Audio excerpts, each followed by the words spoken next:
అశోక్ వాటర్లో మా గురుగారు ఉన్నాడు, రాజు మాస్టర్. ఆయన ఫైట్ మాస్టర్గా ఉన్నప్పుడు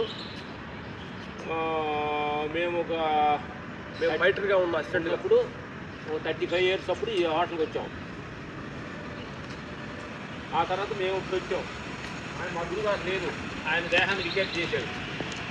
మేము ఉన్నాం ఇప్పుడు. తర్వాత మేము ఉన్నాం, మా సొంత మా అసిస్టెంట్లో ఉంటారు ఇక్కడ. అలాగే ఈ భూమిన మన కష్టాలు కాదు, మేము వచ్చిపోయేవాళ్ళుదే అని చెప్పి భూమి శాశ్వతం, ఆకాశం శాశ్వతం, గాలి శాశ్వతం, సముద్రం శాశ్వతం, భూమి శాశ్వతం, శాశ్వతమే, అనశాశ్వతం, అశాశ్వతం. అందుకని మా మిత్రులారా కూర్చుంటున్నాం. మొన్న 4 రోజుల్లో ఆనందంగా దాన్ని యాక్సెప్ట్ చేస్తూ, అది ఆనందకరమైన విశేషం కావచ్చు, నీ దుఃఖకరమైన విశేషం కావచ్చు, నీ బాధకర విశేషం ఏదైనా దాన్ని యాక్సెప్ట్ చేసుకొని ఆనందంగా జీవించు. నా మిత్రులారా, చూడు ఫ్లవర్ చూడు, బ్లూ కలర్ సృష్టికర్త, ఎవరు దీని సృష్టికర్త చూడు, కింద ఎలా పడ్డాయి చూడు. చెట్టు లోపల ఎవరు పెయింట్ వేశారు, ఇలా బ్లూ కలర్గా ఈ చెట్టు ఎందుకు వచ్చింది, కలర్ ఎందుకు వచ్చింది, ఇవన్నీ గమనించావా? భగవంతుడు ప్రకృతి ఇన్ని రకాల వింతలు మనకు చేస్తున్నాయి, అది గమనించకుండా నా ఆనందంగా ఉంటుంది. అందుకని ప్రతి క్షణం చెట్టును చూసి ఆనందం, పాము పుట్టను చూసి ఆనందం, చెట్టు మీద పిట్టను చూసి ఆనందం, పిట్టలో గుండా ఆ పక్షి చిన్న గూడును చూసి ఆనందం.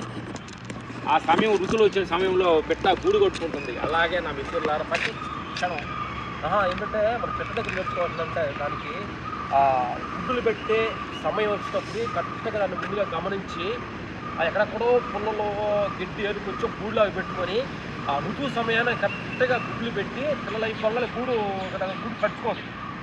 అట్లాగే మనం కూడా ఈ దేహంలో ఉండగానే మనకి ఒక 50-60 పైన ఆ ఋతువు సమయం వచ్చింది, ఆత్మస్థితిలోకి వెళ్ళిపోయే సమయం. మనం కట్టుకోవాల్సింది గూడు ఆత్మస్థితిలో. భగవంతుడనే గూడు కట్టుకోవాలి చుట్టూరు. ఆ వలేసుకుంటే నీకు ఆనందం తప్ప నీ ఆస్తులు, నీ పాస్తులు, నీ పదవులు ఇవన్నీ కూడా అశాశ్వతం, శనికం. బుద్ధుడు అంటాడు శనికం. ఇవన్నీ నీ పొగడింతలు, నీ బాధలు ఇవన్నీ కూడా శనికమే, ఇది అశాశ్వతమే. వీటి గురించి పదో మహానుభావులు గొప్పవాళ్ళు చెప్పారనమాట వాళ్ళందరూ. అందుకని ఈ పదవులు చూసి నువ్వు అహంకారంలో పోవద్దు నా మిత్రులారా. ఈ డబ్బుతోటి నువ్వు అహంకారం పొంగిపోవద్దు, నీ కండబలాన్ని చూసి పొంగిపోవద్దు. ఎన్ని కూడా శనికం, ఎన్ని సముద్రం అలలాగా అలా వచ్చి పోయే. అది మొదటి గుర్తుంచుకొని ప్రతి క్షణం గమనంతో జీవించు, ప్రతి క్షణం భగవంతుడు ప్రేమతో జీవించు. మైత్రి భావం. నీ ఉండదంతా ప్రపంచంలో ఉండవాళ్ళంతా నీ సహోదరులు లాంటి వాళ్ళే. ప్రపంచంలో అంతా నీ రిలేషనే, నీ మిత్రులు, నీ మిత్రులు, నీ సహోదరులు, అంతా ప్రపంచంలో నీకు అందరి జనమందరం కలిసి నీ అందరూ హెల్ప్ చేయడానికి నీ తోటి ఉండాలన్నమాట. జనమంతా ఒకళ్ళు వాళ్ళు తెలిసిన పైన వాళ్ళు హెల్ప్ చేస్తుంది, ప్రపంచం వాళ్ళ ముందుకు నడుస్తుంది. అది తప్ప నీ ఒక్కడి వల్లనే అయ్యేదేం లేదు ఇక్కడ నా మిత్రులారా. నువ్వు ప్రపంచంలో తలుచుకుంటూ నీకు ఎంత గోరంతా, నువ్వు ఎంత, నీ ఆలోచన అంతా, నీ దేహం ఎంత, నీ ఏజ్ ఎంత, నువ్వు ఎంత, ప్రపంచాన్ని తలుచుకుంటే ప్రపంచం అనే విషయంలో నువ్వెంత అని చెప్తున్నావు. Okay, thank you, bye bye bye.